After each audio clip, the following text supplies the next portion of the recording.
ಸ್ನೇಹಿತರೆ ನಮಸ್ತೆ. ಇಂದು ನಾನು ಆಯ್ಕೆ ಮಾಡ್ಕೊಂಡಿರ್ತಕ್ಕಂಥ ಕತೆ ಬಂದು the farmer and the crane. ಒಬ್ಬ ರೈತ ಮತ್ತೆ ಒಂದು ಕೊಕ್ಕರೆಯ ಕತೆ ಸ್ನೇಹಿತರೆ ಈ ಕಥೆಯನ್ನ ಆಧಾರವಾಗಿ ಇಟ್ಕೊಂಡು ಅನೇಕ ಇಂಗ್ಲಿಷ್ ವಾಕ್ಯಗಳನ್ನ ಮತ್ತೆ ಇಂಗ್ಲಿಷ್ ಪದಗಳನ್ನ ಈ ವಿಡಿಯೋದಲ್ಲಿ ಕಲಿಯೋಣ ಅಂತ ಹೇಳ್ತಾ ಶುರು ಮಾಡೋಣ ಸ್ನೇಹಿತರೆ. ಅಲ್ಲೊಮ್ಮೆ ಒಬ್ಬ ರೈತ ಸಂತೋಷವಾಗಿ ಬದುಕಿದ್ದನು. English there once lived a farmer happily.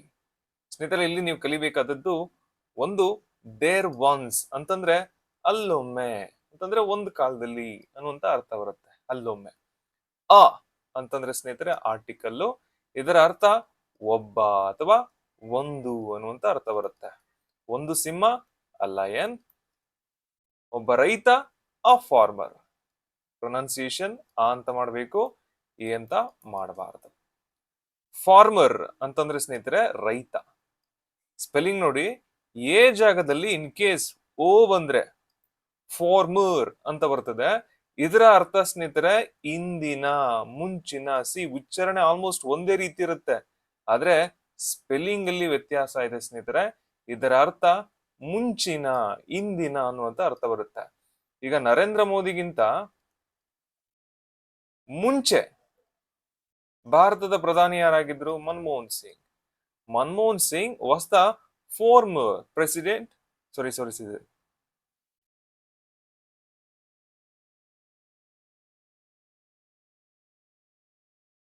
Manmohan Singh is the former prime minister of India. ಅಂದ್ರೆ ನರೇಂದ್ರ ಮೋದಿಗಿಂತ ಮುಂಚಿನ ಭಾರತದ ಪ್ರಧಾನಿ ಮನಮೋಹನ್ ಸಿಂಗ್ ಆಗಿದ್ರು. ಓಕೆ, ಒಂದು ಸ್ಪೆಲ್ಲಿಂಗ್ ಪದದ ಅರ್ಥನೇ ಚೇಂಜ್ ಆಗ್ಬಿಡುತ್ತೆ, ನೆನಪಿರ್ಲಿ. ನೆಕ್ಸ್ಟ್ ಸ್ನೇಹಿತರೆ ಹ್ಯಾಪಿಲಿ ಅಂತಿದೆ, ಅದರ ಅರ್ಥ ಸಂತೋಷದಿಂದ, ಸಂತೋಷವಾಗಿ.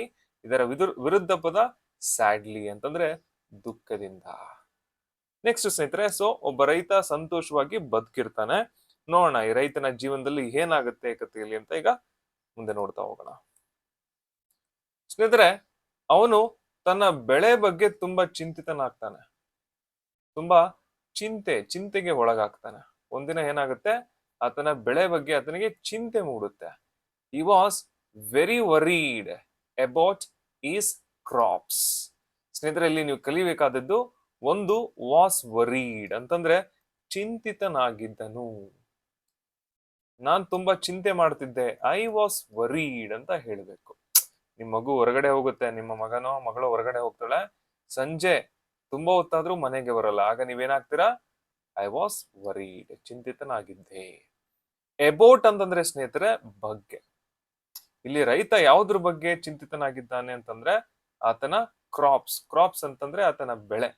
ಆತನ ಭತ್ತನೋ ರಾಗಿನೋ ಬೆಳೆದಿರ್ತಾರಲ್ಲ, ಅದಕ್ಕೆ ಕ್ರಾಪ್ಸ್ ಅಂತ ಕರೀತಾರೆ.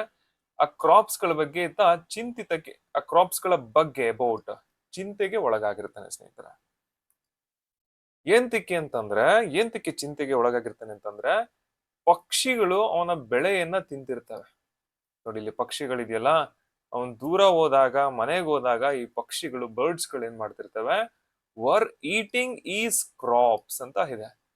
ವರ್ ಆದ್ಮೇಲೆ ಸ್ನೇಹಿತರೆ ಯಾವಾಗ್ಲೂ ವರ್ಬು ING ವರ್ಬೇ ಬರಬೇಕು. V1 ಪ್ಲಸ್ ING ವರ್ಬ್ ಬರಬೇಕು. ಇದು ಪಾಸ್ಟ್ ಕಂಟಿನ್ಯೂಸ್ ಟೆನ್ಸ್ ಸ್ನೇಹಿತರೆ. ವಾಸ್ ವರ್ ಸಬ್ಜೆಕ್ಟ್ ಸಿಂಗ್ಯುಲರ್ ಮತ್ತೆ ಐ ಆಗಿದ್ದಾಗ ವಾಸ್ ಬರಬೇಕು. ಸಬ್ಜೆಕ್ಟ್ ಪ್ಲೂರಲ್ ಆಗಿದ್ದಾಗ, ಬಹುವಚನ ಆಗಿದ್ದಾಗ ವರ್ ಬರಬೇಕು ಸ್ನೇಹಿತರೆ, ಪ್ಲೂರಲ್ ಆಗಿದ್ದಾಗ. ಓಕೆ, ಕ್ರಾಪ್ಸ್ ಅಂತಂದ್ರೆ ಆಗ್ಲೇ ಹೇಳಿದೆ ಬೆಳೆ, ಭತ್ತ, ರಾಗಿ, ಕಬ್ಬು, ಇದಕ್ಕೆಲ್ಲ ನಾವು ಇಂಗ್ಲಿಷ್ ಅಲ್ಲಿ ಕ್ರಾಪ್ಸ್ ಅಂತ ಕರಿತೀವಿ, ನೆನಪಿರ್ಲಿ. ಸರಿ, ಪಕ್ಷಿಗಳು ಆತನ ಬೆಳೆಯನ್ನ ತಿಂತಾ ಇದ್ವು, ಆದ್ರಿಂದ ಆತ ಚಿಂತೆಗೆ ಒಳಗಾಗ್ತಾನೆ. ಈಗ ರೈತ ಏನಾದ್ರು ಮಾಡ್ಬೇಕಲ್ವಾ, ಇಲ್ಲಾಂತಂದ್ರೆ ಆತ ತನ್ನ ಬೆಳೆಯನ್ನ ಕಳ್ಕೊಳ್ತಾನೆ, ಮನೆಯಲ್ಲಿ ಮೇಲೆ ಹೊಟ್ಟೆ ಮೇಲೆ ತಣ್ಣೀರ್ ಬಟ್ಟೆ ಹಾಕೊಳ್ಬೇಕಾಗ್ತದೆ. ಸೊ ರೈತ ಬುದ್ಧಿ ಓಡಿಸ್ಬಿಟ್ಟು ಅವನ್ ಏನ್ ಮಾಡ್ತಾನೆ ರೈತ, ಆದ್ರಿಂದ ಅವನು ಒಂದು ಬಲೆಯನ್ನ ಹಾಕ್ತಾನೆ ಸ್ನೇಹಿತರೆ. ಈ ಪಕ್ಷಿಗಳಿಗೆ ನಾ ಏನಾದ್ರೂ ಮಾಡಬೇಕು, ಇಲ್ಲಾಂತಂದ್ರೆ ನನ್ನ ಬೆಳೆ ಎಲ್ಲ ಕಳ್ಕೊಬಿಡ್ತೀನಿ ಅಂದ್ಬಿಟ್ಟು ರೈತ ಏನ್ ಮಾಡ್ತಾನೆ, ಒಂದು ಬಲೆಯನ್ನ ಹಾಕ್ತಾನೆ ಈ ಪಕ್ಷಿಗಳನ್ನ ಹಿಡಿಯಕ್ಕೆ. ದೇರ್ ಫೋರ್ ಆದ್ದರಿಂದ ಈ ಸೆಟ್ ಅ ಟ್ರ್ಯಾಪ್. ಸ್ನೇಹಿತರೆ ದೇರ್ ಫೋರ್ ಅಂತಂದ್ರೆ ಆದ್ದರಿಂದ, ಸೋ ಅಂತ ಹೇಳ್ತೀವಲ್ಲ, ಅದೇ ತರ ಮತ್ತೊಂದು ಪದ ದೇರ್ ಫೋರ್ ಅಂತಂದ್ರೆ ಆದುದರಿಂದ. ಸೆಟ್ ಎ ಟ್ರ್ಯಾಪ್ ಅಂತ ಇದೆ. ಇದರ ಅರ್ಥ ಬಲೆ ಹಾಕೋದು ಸ್ನೇಹಿತರೆ. ರೈತ ಬಲೆಯನ್ನ ಹಾಕಿದನು ಅಂತ ಹೇಳೋದಕ್ಕೆ ಇಂಗ್ಲಿಷ್ ನಲ್ಲಿ the farmer set a trap ಅಂತ ಕರೆಯಲಾಗುತ್ತೆ. ಸರಿ, ಬಲೆ ಹಾಕ್ತಾನೆ, ಮುಂದೆ ಏನಾಗುತ್ತೆ ನೋಡೋಣ. ಬಲೆ ಹಾಕಿ ನಾಳೆ ದಿನ, ಇವತ್ತು ಬಲೆ ಹಾಕ್ತಾನೆ, ಮನೆಗೆ ಹೋಗ್ತಾನೆ, ನಾಳೆ ದಿನ ಬಂದು ನೋಡ್ತಾನೆ. ಆಗ ಏನಾಗಿರುತ್ತೆ ಬಲೆಯಲ್ಲಿ, ಮುಂದಿನ ದಿನ ಅಂತಂದ್ರೆ ದ ನೆಕ್ಸ್ಟ್ ಡೇ, ನಾಳೆ ಅವನು ಹಲವಾರು ಪಕ್ಷಿಗಳನ್ನ ಹಿಡಿತಾನೆ. ದ ನೆಕ್ಸ್ಟ್ ಡೇ ಅಂತಂದ್ರೆ ಸ್ನೇಹಿತರೆ ನಾಳೆ. ಈ ಕಾಟ್ ಅವನು ಹಿಡಿದಿರ್ತಾನೆ ಮೆನಿ ಬರ್ಡ್ಸ್, ಅನೇಕ ಪಕ್ಷಿಗಳನ್ನ.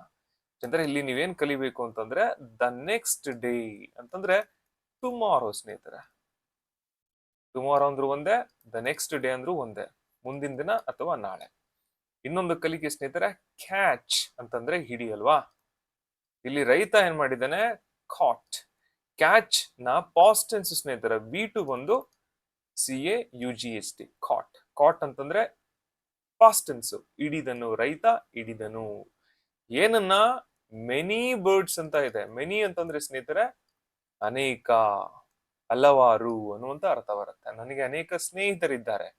I have many friends. ನನ್ನ ಹತ್ರ ಅನೇಕ ಕಾಯಿನ್ಸ್ ಇದೆ. I have many coins. Okay. So ಸ್ನೇಹಿತರೆ, ಈಗ ರೈತ ಹಲವಾರು ಪಕ್ಷಿಗಳನ್ನ ಯಂತ್ರದಲ್ಲಿ ಬಲೆಯಲ್ಲಿ ಹಿಡಿದಿರ್ತಾನೆ. ಬಲೆಯಲ್ಲಿ ನೋಡಿ ಅನೇಕ ಪಕ್ಷಿಗಳು ತಗಲಾಕೊಂಡಿದೆ. ಸರಿ, ಮುಂದೇನಾಗುತ್ತೆ ನೋಡೋಣ. ಈ ಪಕ್ಷಿಗಳ ಜೊತೆಗೆ ಸ್ನೇಹಿತರೆ ಅದೇಗೋ ಒಂದು ಕೊಕ್ಕರೆ ನೋಡಿ, ಪಕ್ಷಿಗಳು ಸುತ್ತಾ ಇದ್ರೆ ಒಂದು ಕೊಕ್ಕರೆ, ಕ್ರೇನ್ ಕೂಡ ತಗಲಾಕೊಂಡ್ಬಿಟ್ಟಿದೆ ಪಾಪ. ಒಂದು ಕೊಕ್ಕರೆ ಕೂಡ ಬಲೆಗೆ ಸಿಕ್ಕಿತು, ತಗಲಾಕೊಂಡಿತು. ಆ ಕ್ರೇನ್ ಸ್ನೇಹಿತರೆ ಮತ್ತೆ ನೋಡಿ ಆ ಬಂದಿದೆ, ಅಂದ್ರೆ ಒಂದು ಕೊಕ್ಕರೆ, ಕ್ರೇನ್, ಆಲ್ಸೋ ಅಂತಂದ್ರೆ ಕೂಡ, ಗಾಟ್ ಟ್ರ್ಯಾಪ್ಡ್ ತಗಲಾಕೊಂಡಿತ್ತು, ಇನ್ ದ ನೆಟ್ ಬಲೆಯಲ್ಲಿ. ಸ್ನೇಹಿತರೆ ಇಲ್ಲಿ ನೀವೇನ್ ಕಲಿಬೇಕು ಅಂತಂದ್ರೆ, ಒಂದು ಕ್ರೇನ್ ಅಂತಂದ್ರೆ ಕೊಕ್ಕರೆ, ಆಲ್ಸೋ ಅಂತಂದ್ರೆ ನಾನು ಆಗ್ಲೇ ಹೇಳಿದೆ ಕೂಡ, ಕೊಕ್ಕರೆ ಕೂಡ, ಕ್ರೇನ್ ಆಲ್ಸೋ. ಗಾಟ್ ಟ್ರ್ಯಾಪ್ಡ್ ಅಂತಂದ್ರೆ ಸ್ನೇಹಿತರೆ ತಗಲಾಕೊಳ್ಳೋದು, ಸಿಕ್ಕಿತು, ಸಿಕ್ಕಿ ಹಾಕಿಕೊಂಡಿತು ಅನ್ನುವಂತ ಅರ್ಥ ಬರುತ್ತೆ. ಓಕೆ. ಈಗ ಲಿಫ್ಟ್ ಅಲ್ಲಿ ಹೋಗ್ತಾ ಇದ್ರಿ ನೀವು, ಕರೆಂಟ್ ಹೊರಟಾಯ್ತು, ಏನಾಗ್ತೀರಾ ಈಗ ನೀವು ಲಿಫ್ಟ್ ಒಳಗಡೆ, ಐ ಗಾಟ್ ಟ್ರ್ಯಾಪ್ಡ್, ತಗಲಾಕಂಡೆ. ಓಕೆ. ನೆಟ್ ಅಂದ್ರೆ ಸ್ನೇಹಿತರೆ ಬಲೆ. ಈಗ ಫಿಶರ್ ಮ್ಯಾನ್, ಮೀನುಗಾರರು ಮೀನನ್ನ ಹಿಡಿಯೋದಕ್ಕೆ ಸಮುದ್ರಕ್ಕೆ ಎಸಿತಾರಲ್ಲ, ಅದನ್ನ ಸ್ನೇಹಿತರೆ ಬಲೆ ಅಂತ ಕರೀತಾರೆ. ಈ ವಾಲಿಬಾಲ್ ಆಡ್ಬೇಕಾದ್ರೂ ಕೂಡ ಮಧ್ಯದಲ್ಲಿ, ಸೆಟಲ್ ಕಾಕ್ ಆಡ್ಬೇಕು ಕೂಡ ಮಧ್ಯದಲ್ಲಿ ಒಂದು ರೀತಿಯ ಬಲೆ ತರ ಕಟ್ತಾರೆ ಸ್ನೇಹಿತರೆ, ಅದನ್ನು ಕೂಡ ನೆಟ್ ಅಂತ ಕರೀತಾರೆ, ಬಲೆ. ಸರಿ, ಕೊಕ್ಕರೆ ತಗಲಾಕೊಂಡಿದೆ. ಮುಂದೆ ಏನಾಗುತ್ತೆ ಈಗ, ಕೊಕ್ಕರೆ ಮತ್ತೆ ರೈತನ ನಡುವೆ ಒಂದು ಕಾನ್ವರ್ಸೇಷನ್. ಕೊಕ್ಕರೆ ತನ್ನ ಸ್ವಾತಂತ್ರ್ಯಕ್ಕಾಗಿ ಬೇಡ್ಕೊಳ್ಳುತ್ತೆ ರೈತನ ಹತ್ರ, ದಯವಿಟ್ಟು ಕ್ಷಮಿಸಪ್ಪ, ದಯವಿಟ್ಟು ನನ್ನನ್ನ ಬಿಟ್ಬಿಡಪ್ಪ, ದಯವಿಟ್ಟು ನಾನು ಬದುಕ್ಬೇಕಪ್ಪ ಅಂತ. ದ ಕ್ರೇನ್, ಆ ಕೊಕ್ಕರೆ ಸ್ನೇಹಿತರೆ ದಾ ಅಂತ ಬಂದಾಗ ಆ ಅನ್ನುವಂತ ಅರ್ಥ ಬರುತ್ತೆ. ಆ ಕೊಕ್ಕರೆ ಅಂದ್ರೆ ಸ್ಪೆಸಿಫಿಕ್ ಆಗಿ ಇಂಥದನ್ನ ನಾನು ರೆಫರ್ ಮಾಡ್ತಾ ಇದೀನಿ ಅಂತ ಅರ್ಥ. ಸೊ ಇಲ್ಲಿ ನಾನು ಸ್ಪೆಸಿಫಿಕ್ ಆಗಿ ಈ ಕೊಕ್ಕರೆಯನ್ನ ರೆಫರ್ ಮಾಡ್ತಾ ಇದೀನಿ. ಆ ಕೊಕ್ಕರೆ, ದ ಕ್ರೇನ್. ಬೆಗ್ಡ್ ಅಂತಂದ್ರೆ ಇಲ್ಲಿ ಬೇಡ್ಕಳ್ತು. ಬೆಗ್ ಅನ್ನೋ ಪದದ ಅರ್ಥ ಸ್ನೇಹಿತರೆ ಭಿಕ್ಷೆ ಬೇಡು ಅಂತಾನು ಇದೆ. ಒಂಥರ ಭಿಕ್ಷೆ ಬೇಡೋ ತರ ಬೇಡ್ಕೊಳ್ತಾ ಇದೆ. ಯಾವುದು, ಕೊಕ್ಕರೆ. ಫಾರ್ ಇಟ್ಸ್ ಫ್ರೀಡಮ್, ಅದರ ಸ್ವಾತಂತ್ರ್ಯಕ್ಕಾಗಿ. ಸ್ನೇಹಿತರೆ ಬೆಗ್ಡ್ ಅನ್ನುವುದು ಪಾಸ್ಟ್ ಟೆನ್ಸ್, ಹಿಡಿ ಇದೆ, ಬೇಡಿಕೊಂಡಿತ್ತು ಕೊಕ್ಕರೆ. ಫಾರ್ ಅಂತಂದ್ರೆ ಸ್ನೇಹಿತರೆ ಕಾಗಿ, ಗೋಸ್ಕರ. ಸ್ವಾತಂತ್ರ್ಯ ಫ್ರೀಡಮ್, ಫ್ರೀಡಮ್ ಗಾಗಿ ಅಂತ ಹೇಳೋದಕ್ಕೆ ನೀವು for freedom, for it's freedom. It's ಅಂತಂದ್ರೆ ಅದರ ಸ್ವಾತಂತ್ರ್ಯಕ್ಕಾಗಿ ಬೇಡ್ಕೊಳ್ಳುತ್ತೆ ಸ್ನೇಹಿತರೆ. ರೈತ ಏನ್ ಹೇಳ್ತಾನೆ, ಬಿಡ್ತಾನ ಬಿಡಲ್ವಾ ನೋಡೋಣ ಮುಂದೆ. ಆ ರೀತಿ ಕೊಕ್ಕರೆ ಬೇಡ್ಕೊಂಡಾಗ ಆಗ ರೈತ ಹೇಳ್ತಾನೆ, ಆದರೆ ರೈತ ಹೇಳಿದನು, ಬಟ್ ಆದರೆ, ದ ಫಾರ್ಮರ್ ಸೇಡ್, ರೈತ ಹೇಳಿದನು, ನೀನು ಈ ಪಕ್ಷಿಗಳ ಜೊತೆ ಇದ್ದೆ. You were with these birds. ಸ್ನೇಹಿತರೆ ಇಲ್ಲಿ ಕಲಿಕೆ ಏನು ಅಂತಂದ್ರೆ, ಬಟ್ ಅಂದ್ರೆ ಆದರೆ, ಸೆಡ್ ಅಂತಂದ್ರೆ ಸ್ನೇಹಿತರೆ ಸೇ ಅಂದ್ರೆ ಹೇಳು ಅಲ್ವಾ. ಇದರ ಪಾಸ್ಟ್ ಟೆನ್ಸ್, ಇದರ ವಿ ಟು, ಇದರ ವರ್ಬ್ ಟು ಬಂದು ಸೆಡ್. ಇರ್ರೆಗ್ಯುಲರ್ ವರ್ಬ್ ಸ್ನೇಹಿತರೆ, ಅಂದ್ರೆ ಹೇಳಿದ. ವರ್ ಅನ್ನೋದು ಪಾಸ್ಟ್ ಕಂಟಿನ್ಯೂಸ್ ಟೆನ್ಸ್. ನೀನು ಇಂಥವ್ರ ಜೊತೆ ಇದ್ದೆ ಅಂತ ಹೇಳಬೇಕಾದ್ರೆ ವರ್ ಅನ್ನ ಬಳಸಬೇಕು. ನೀನು ಪಾರ್ಟಿಯಲ್ಲಿದ್ದೆ, ಯು ವರ್ ಅಟ್ ಪಾರ್ಟಿ. ನೀನು ವೆಡ್ಡಿಂಗ್ ಅಲ್ಲಿದ್ದೆ, you were at wedding. Okay, ಇದ್ದೆ ಅಂತ ಹೇಳೋದಕ್ಕೆ ಪ್ಲೂರಲ್ ಸಬ್ಜೆಕ್ಟ್ ಜೊತೆ ವರ್ ಅನ್ನ ನೀವು ಬಳಸಬೇಕು. ವಿತ್ ಅಂದ್ರೆ ಜೊತೆ. ಸೊ ಕೊಕ್ರೆ ಈ ಪಕ್ಷಿಗಳ ಜೊತೆ ಇತ್ತಲ್ವಾ, ವಿತ್ ದೀಸ್ ಬರ್ಡ್ಸ್ ಅಂತ ಹೇಳಬೇಕು. ಈ ಪಕ್ಷಿಗಳ ಜೊತೆ, ವಿತ್ ದೋಸ್ ಅಂದ್ರೆ ಆ ಪಕ್ಷಿಗಳ ಜೊತೆ ಕೊಕ್ಕರೆ ಇತ್ತು. ಓಕೆ, ಸೊ ವಿತ್ ಅಂತಂದ್ರೆ ಜೊತೆ ಸ್ನೇಹಿತರೆ. ಮುಂದೇನಾಗುತ್ತೆ, ರೈತ ಹೇಳ್ತಾನೆ ಕೊಕ್ಕರೆಗೆ, ಅವು ನನ್ನ ಧಾನ್ಯಗಳನ್ನ ತಿಂತಾ ಇದ್ವು. ಅವು they were eating my seeds. They ಅಂತಂದ್ರೆ ಸ್ನೇಹಿತರೆ ಎರಡು ಅರ್ಥ ಇದೆ. ಒಂದು ಅವು, ಪ್ರಾಣಿಗಳು ಅಂತ ಬಂದಾಗ ನಾವು ಅವರು ಅಂತ ಹೇಳಲ್ಲಲ್ವಾ, ಮನುಷ್ಯರು ಬಂದಾಗ ಅವರು ಅಂತೀವಿ, ಪ್ರಾಣಿ ಪಕ್ಷಿಗಳು ಬಂದಾಗ ಅವು ಅಂತ ಹೇಳ್ತೀವಿ. ಸೊ ದೇಗೆ ಎರಡು ಅರ್ಥ ಇದೆ, ಒಂದು ಅವು, ಮತ್ತೊಂದು ಅವರು. ವರ್ ಈಟಿಂಗ್ ತಿನ್ನುತ್ತಿದ್ದವು, ವರ್ ಡ್ರಿಂಕಿಂಗ್ ಕುಡಿಯುತ್ತಿದ್ದವು, ವರ್ ಸ್ಲೀಪಿಂಗ್ ಮಲಗುತ್ತಿದ್ದವು. ಈ ರೀತಿ ಅರ್ಥ ಮಾಡ್ಕೋಬೇಕು ಪಾಸ್ಟ್ ಕಂಟಿನ್ಯೂಸ್ ಟೆನ್ಸ್. ಮೈ ಅಂತಂದ್ರೆ ನನ್ನ, ಅವರ್ ಅಂತಂದ್ರೆ ಸ್ನೇಹಿತರೆ ನಮ್ಮ. ಓಕೆ, ಎಕ್ಸ್ಟ್ರಾ ಕಲಿಕೆ ನಿಮ್ಗೆ. ಅವರ್ ಅಂದ್ರೆ ನಮ್ಮ, ಮೈ ಅಂದ್ರೆ ನನ್ನ. ಸೀಡ್ಸ್ ಅಂದ್ರೆ ಸ್ನೇಹಿತರೆ ಧಾನ್ಯಗಳು. ಈಗ ಒಂದು ಗಿಡ ಬೆಳಿಬೇಕು ಅಂತಂದ್ರೆ ಭೂಮಿ ಮೇಲೆ ನಾವು ಚೆಲ್ತೀವಲ್ಲ, ಸಣ್ಣ ಸಣ್ಣ ಬೀಜಗಳು, ಧಾನ್ಯಗಳು, ಅವನ್ನ ಸ್ನೇಹಿತರೆ ಇಂಗ್ಲಿಷ್ ಅಲ್ಲಿ ಸೀಡ್ಸ್ ಅಂತ ಕರೀತಾರೆ. ನೆನ್ಬಿಡಿ, ಸೀಡ್ಸ್. ಸರಿ, ಈ ಪಕ್ಷಿಗಳು ನನ್ನ ಧಾನ್ಯಗಳನ್ನ ತಿಂತಾ ಇದ್ವು ಕೊಕ್ರೆ. ಅಂತ ಪಕ್ಷಿಗಳ ಜೊತೆ ನೀನು ಕೂಡ ಇದ್ಯಾ, ಆದ್ರಿಂದ ನಾನು ನಿನ್ನನ್ನ ಬಿಡುವುದಿಲ್ಲ. So I will not spare you. ಬಲೆಯಿಂದ ನಿನ್ನನ್ನ ಈಚೆ ಹೋಗೋದಕ್ಕೆ ಬಿಡಲ್ಲ ಅಂತ ರೈತ ಹೇಳ್ತಾನೆ. ಸೊ ಸ್ನೇಹಿತರೆ, ಇಲ್ಲಿ ನೀವೇನ್ ಕಲಿಬೇಕು ಅಂತಂದ್ರೆ, ಒಂದು ಸೋ ಅಂತಂದ್ರೆ ಆದ್ದರಿಂದ, ವಿಲ್ ನಾಟ್ ಅನ್ನುವುದು ಸ್ನೇಹಿತರೆ ಸಿಂಪಲ್ ಫ್ಯೂಚರ್ ಟೆನ್ಸ್. ಫ್ಯೂಚರ್ ಅಲ್ಲಿ ನಾನು ಇಂಥದನ್ನ ಮಾಡ್ತೀನಿ ಅಂತ ಹೇಳೋದಕ್ಕೆ ವಿಲ್ ಅನ್ನ ನೀವು ಡೈರೆಕ್ಟ್ ಆಗಿ ಬಳಸಬೇಕು, ನಾಟ್ ಅನ್ನ ಆಡ್ ಮಾಡದೆ. ನಾ ಇಂಥದನ್ನ ಮಾಡೋದಿಲ್ಲ ಅಂತ ಹೇಳೋದಕ್ಕೆ, ಈಗ ರೈತ ನಾನಿನ್ನ ಬಿಡಲ್ಲ ಅಂತ ಹೇಳ್ತಾ ಇದ್ದಾನೆ, ಸೊ ಅದಕ್ಕೆ ಅಲ್ಲಿ ಸಿಂಪಲ್ ಫ್ಯೂಚರ್ ಟೆನ್ಸ್ ಬಳಕೆ ಆಗಿದೆ. ಫ್ಯೂಚರ್ ಅಲ್ಲಿ ಇಂಥದನ್ನ ಮಾಡ್ತೀನಿ ಅಥವಾ ಇಂಥದನ್ನ ಮಾಡಲ್ಲ ಅಂತ ಹೇಳೋದಕ್ಕೆ ಬಳಸ್ತಕ್ಕಂಥ tense simple future tense. Spare ಅಂತಂದ್ರೆ ಸ್ನೇಹಿತರೆ ಬಿಡೋದು.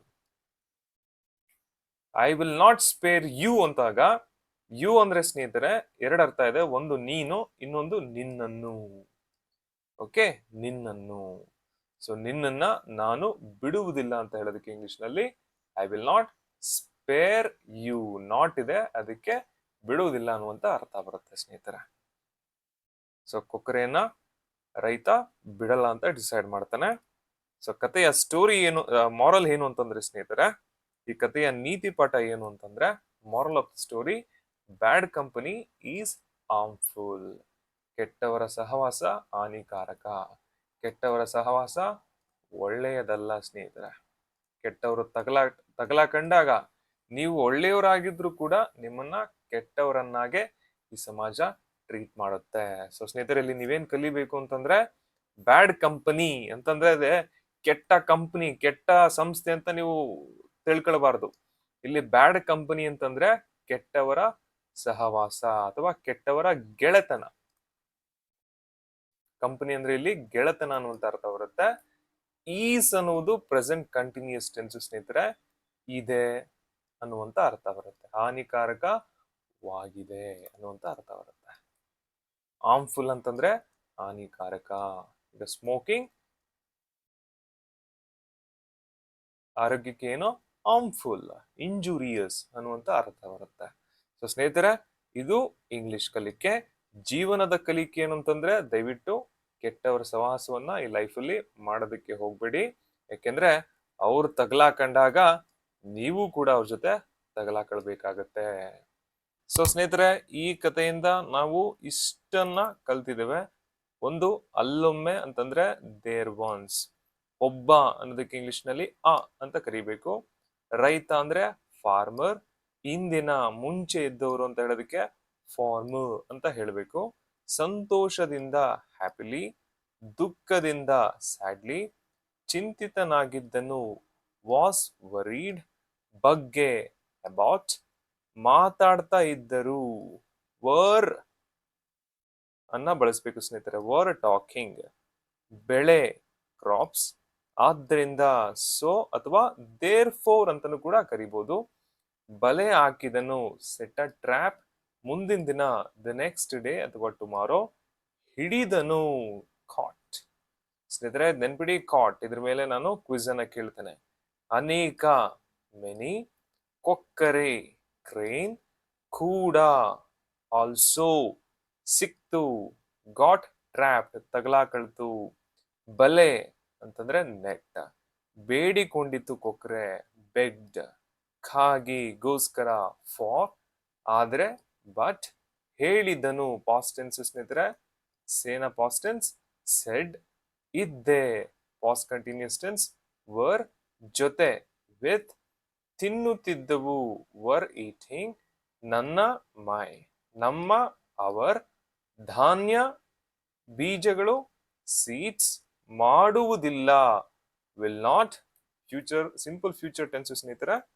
ಬಿಡು ಸ್ಪೇರ್, ನೀನು ಅಥವಾ ನಿನ್ನನ್ನು ಎರಡಕ್ಕೂ ಒಂದೇ ಪದ ಯು, ಕೆಟ್ಟವರ ಸಹವಾಸ ಕೆಟ್ಟವರ ಗೆಳೆತನ ಬ್ಯಾಡ್ ಕಂಪನಿ, ಹಾನಿಕಾರಕ ಹಾರ್ಮ್ಫುಲ್. ಸೊ ಸ್ನೇಹಿತರೆ ಈ ಕಥೆಯ ಮೂಲಕ ನೀವು ಇಷ್ಟನ್ನ ಕಲ್ತಿದ್ದೀರಾ.